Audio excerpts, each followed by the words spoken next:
did not clarify his intention to a peace deal. Well, and what happens now in the next phase? Is there? We're going to see. I mean, we're going to go for a period of time. Maybe he'll start negotiating. I think I felt, I don't know about you, Mark, but I felt that we had a deal about 4 times. Mm-hmm. And here we are, still talking about and he didn't send serious people to the negotiations. So I remember that you were able, with Mark Rutte and with Steve Witkoff, to get these talks going in Istanbul. Yep. I remember I was myself in Turkey for NATO business in May, and we really put pressure on the Ukrainians to send a senior team into Istanbul, and they did. But then the Russians came up with this historian explaining history of Russia since 1250. We thought, and I thought, we should have had a deal done a long time ago. But it just keeps going on and on and on. And every night people are dying. A lot of people, a lot of Russian soldiers are dying, by the way. And a lot of Ukrainian soldiers too. But a lot of Russian soldiers are dying. 100,000 Russian soldiers since 1st of January. Since January. 100,000 Russian soldiers dead since January. So if anybody in Moscow is listening to this, again, 100,000 dead Russians since January. This is what President Putin is doing at the moment. Yeah, please.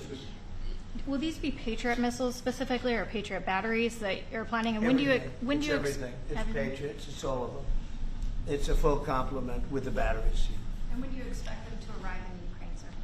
Well, we're going to have some come very soon, within days actually, because a couple of the countries that have Patriots are going to swap over, and will replace the Patriots with the ones they have, and Matt will coordinate with NATO. But so it's going to be, they're going to start arriving very soon. And this afternoon, Boris Pistorius, the German defense minister, is visiting Pete Hegseth, the Secretary of Defense, and we'll discuss also, I think, on this whole Patriot thing. Norway is involved, so that's on the Patriots, but this whole deal is also about missiles or ammunition, so it's broader than Patriots. We have one country that has 17 Patriots getting ready to be shipped. They're not going to need them for them. So we're going to work a deal where the 17 will go, or a big portion of the 17 will go to the war side. Mr. President. That can be done very quickly. Mr. President. Mr. President, Yeah, please. could this transaction with NATO be viewed as a step towards achieving peace, letting Putin know that now Zelensky has a little bit more powerful tools in his tool chest, and maybe that brings him to the table to achieve peace? I know that you wanted to do that. Brian, that's what we've been saying. I think you might have expressed it better if you wanted to. I'm just That's trying to exactly what That was a summary. That was a nice summary. You might. I think he's done better than us. He's a very good guy. I can tell you that. But no, it's well said. Yeah, I think this is a chance at getting peace, or it's just going to be the same thing. And I have to tell you, Europe has a lot of spirit for this war. A lot of people, you know, when I first got involved, I really didn't think they did, but they do. And I saw that a month ago, and you were there, most of you, many of you were there. The level of esprit de corps, spirit that they have is amazing. They really think it's a very, very important thing to do, or they wouldn't be doing it. Look, they're agreeing to, just so you know, they're paying for everything. We're not paying anymore. We have an ocean separating us. I said, we have a problem. We make the best stuff, but we can't keep doing this. And Biden should have done this years ago. He should have done it from the beginning, but he didn't. He didn't know he was there. This guy, what a horrible job they did for this country. And I just hope between the border and this and so many other, inflation, what a horrible administration. The worst administration in history, in my opinion. It's not my opinion. I think it's everybody's opinion. But this is something that shouldn't have happened, and we're going to see if we can end it. If I can follow up. I do want to make one statement. Again, I said it before. This is not Trump's war. We're here to try and get it finished and settled and whatever. Because nobody wins with this. This is a loser from every standpoint. From day This one. was Biden, and this was other people. And it's a very sad situation. This gentleman's doing a great job. He's going to I think he's going to get it, and Matt and everybody else that's working on it, I think he'll get this thing over with hopefully. Mr. President, you've praised European countries today as standing up for Ukraine, as being strong. Will you allow them to continue to negotiate tariffs lower than 30% before August 1st, or is the deal set at this point? What does that mean? You mean you're talking about the tariffs? trade, on tariffs. You're back on tariffs. You're on a more friendly tariff, right? A little bit more friendly tariff. Perhaps. No, we're going to be talking to people. We have, I watched the show this morning. They were talking about, well, when's he going to make the deal? The deals are already made. The letters are the deals. The deals are made. There are no deals to make. They would like to do a different kind of a deal, and we're always open to talk. We are open to talk, including to Europe. In fact, they're coming over. They'd like to talk to us. Mr. President, is there any concern about the U.S. stockpiles? There was a pause in delivery of weaponry to Ukraine in order to evaluate, apparently, the U.S. stockpiles. What came out of that? Evaluation. I mean, this was a very big, what we're talking about today is a very, very big day. And what Pete was doing, and me too, I knew what Pete was doing, was evaluation, because we knew this was going to happen. And now we actually announced it. They voted on it. It's all been done. So obviously that has a big impact on, when you say pause, obviously you're not going to be doing things if you don't know what's going to happen here. But we were pretty sure this was going to happen, so we did a little bit of a pause. But this is a very big event today. This is something very big. If Putin escalates further, how far are you willing to go in response? In what? How far are you willing to go if Putin were to escalate, send more bombs in the coming days? Don't ask me a question like that. How far? I don't know. I want to get the war settled. They're not Americans that are dying in it, and I have a problem, and JD has a problem. It's a stance that he's had for a long time. They're not Americans dying, but there are a lot of people dying, and on something that should be able to be settled. And we all agree with that. This group of people, that, we want to defend our country, but ultimately, having a strong Europe is a very good thing. It's a very good thing. So I'm okay with that. Yeah, please, in the back.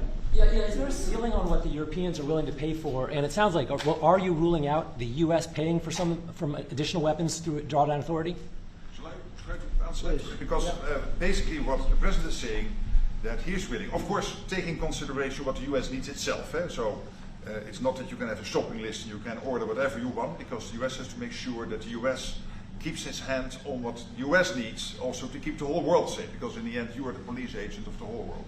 You're the most powerful nation on earth, the most powerful military on earth. But given that, the U.S. has decided to indeed massively supply Ukraine with what is necessary through NATO. Europeans 100% paying for that.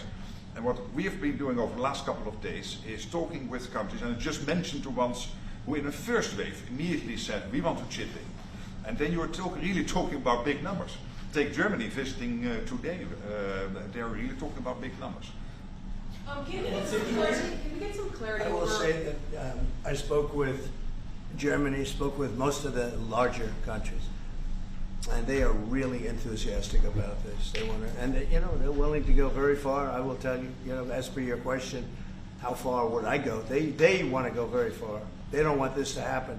That's why I think from Putin's standpoint, it would really be good. He gets the country's economy is doing very poorly, and he's got to get his economy back. He's got to save his economy. He could save his country in a sense, but the economy can destroyed a lot of countries over the years. He wants to get that economy back. And he's got a great country for trading and other things. If they could use the assets instead of war, he's got some tremendous potential. That's what I would say. How did you deliver this news to Putin, sir? Say it? How did you tell Putin this was coming? I speak to him a lot about getting this thing done. And I always hang up and say, well, that was a nice phone call. And then missiles are launched into Kiev or some other city. And I said, it's strange. And after that happens 3 or 4 times, you say, the talk doesn't mean anything. My conversations with him are always very pleasant. I say, isn't that a very lovely conversation? And then the missiles go off that night. I go home, I tell the First Lady, I spoke to Vladimir today. We had a wonderful conversation. She said, oh, really? Another city was just hit. So it's like, look, he's, I don't want to say he's an assassin, but he's a tough guy. It's been proven over the years. He's fooled a lot of people. He fooled Bush. He fooled a lot of people. He fooled Clinton, Bush, Obama, Biden. He didn't fool me. But what I do say is that at a certain point, ultimately talk doesn't talk. It's got to be action. It's got to be results. And I hope he does it. It's potentially such a great country to be wasting so many people on this and the money. And look at what's happened to his economy. Look at what's happened. So, And with the threat in 50 days, yeah, the economy will be hit very hard.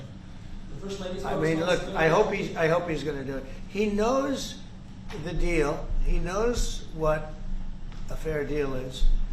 If there is such a thing as a fair deal, there's no winners here. This is a loser. This is a loser. And I dealt with him from the beginning. It wouldn't have happened, but I will say Ukraine was the apple of his eye.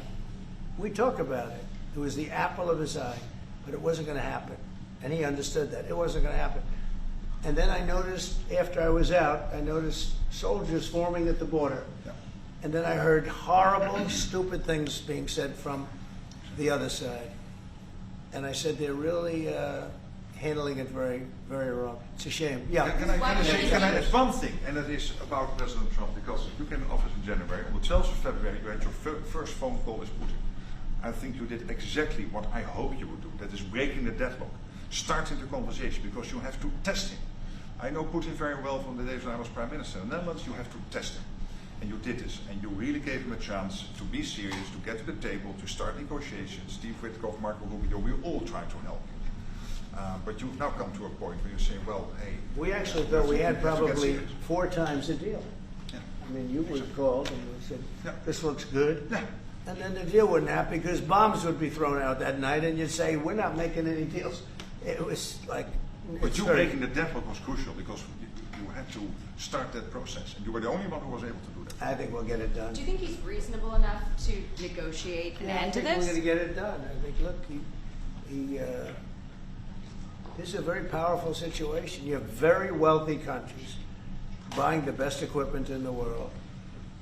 And we have the best equipment in the world. We make equipment like no other. Our submarines, nuclear submarines, are so powerful. They're the most powerful weapon ever built. And we have the best in the world they're 20 years behind, 25 years behind us. We have the greatest equipment anywhere in the world. I just hope we don't have to use it. Yeah, please. Thank you, Mr. President. On a separate topic here, President Biden, of all people, spoke to the New York Times over the weekend. He did not speak to them on the record during his time in office at all, but he spoke to them recently. And he defended his use of the auto pen and said that he signed off on every decision.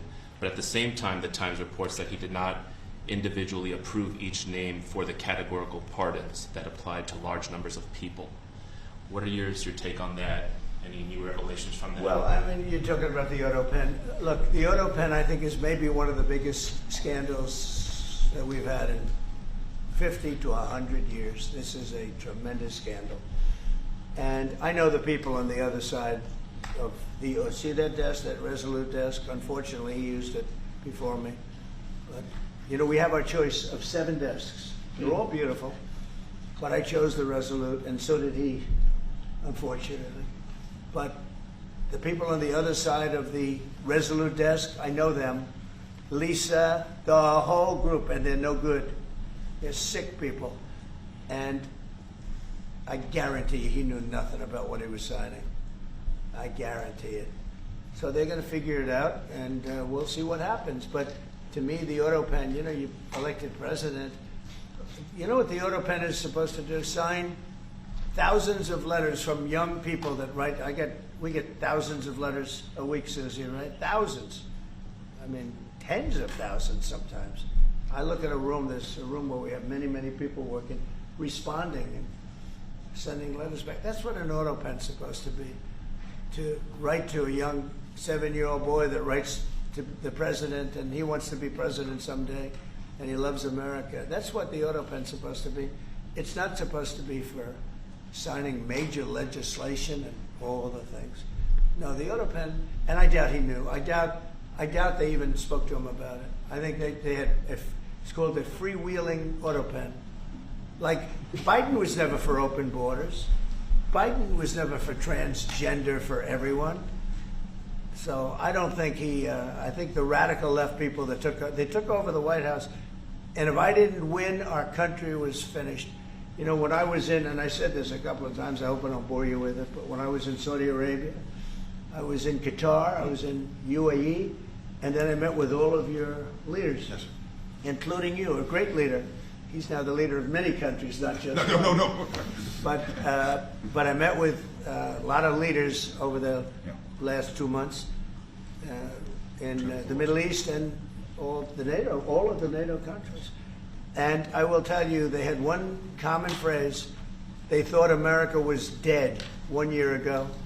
And today they say, and they all say it, and I hope you'll back me up in this, but they say now it's the hottest country anywhere in the world. It is. Look at our numbers. Look at the numbers we made. You see, we made $25 billion last month.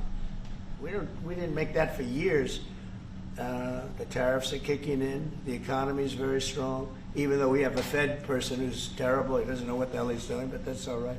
We blow through interest rates. We're doing so well, we blow through it. Be nice because people would be able to buy housing a lot easier. But think of it.